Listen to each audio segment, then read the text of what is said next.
G'day folks, it's Craig from Edible Gardens. I'm here on behalf of Wyndham City Council delivering some garden tips to help you through this trying time. Now this one today is about seed raising. And before we go into seed raising, I want to talk a little bit about seed collection. You know, if you grow some food in your own backyards or even in tubs if you're doing that at home, let some of it go to seed.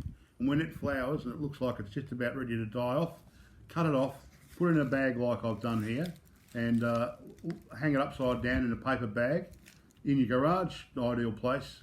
And as the seed disperses out of the flowers, it'll collect in the bottom, and that's what we're going to do today. So I've actually collected some lettuce. They're a rocket type lettuce, delicious they are. So now back to the seed raising. It's really important that you use something like a seed raising mix. Don't be tempted to use your soil because the soil in your garden will pack down too much.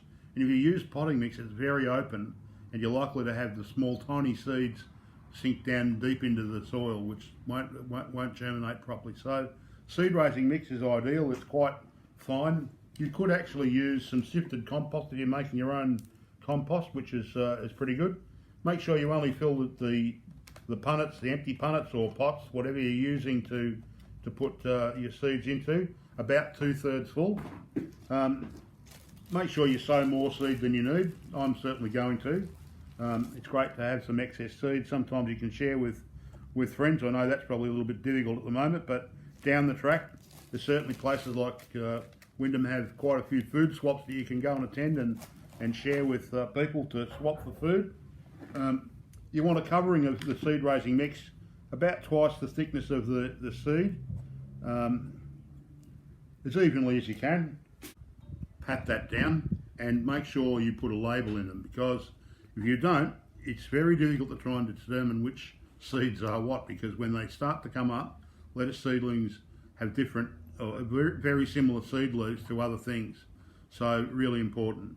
The other thing I like to try and do is I save, of course, before I do anything else, we should talk about making sure you water these in fairly well. Don't water them over with a hose. Something like a very fine mist is ideal, because you don't want to wash the seeds out. And keep them fairly moist, not wet but moist. And it'll take about 8 to 10 days to germinate.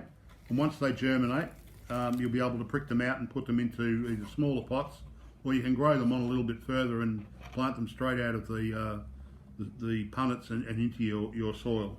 One of the other things I like to do is to save some of the meat tray lids or plastic lids that you often get food in, and put that over like a little hothouse. Now you can put this in somewhere where it's not going to be too drafty or too cold.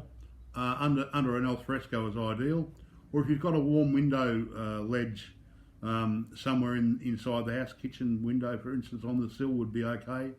So I hope that helps. Good luck with sowing seeds, and stay tuned for the next video tip.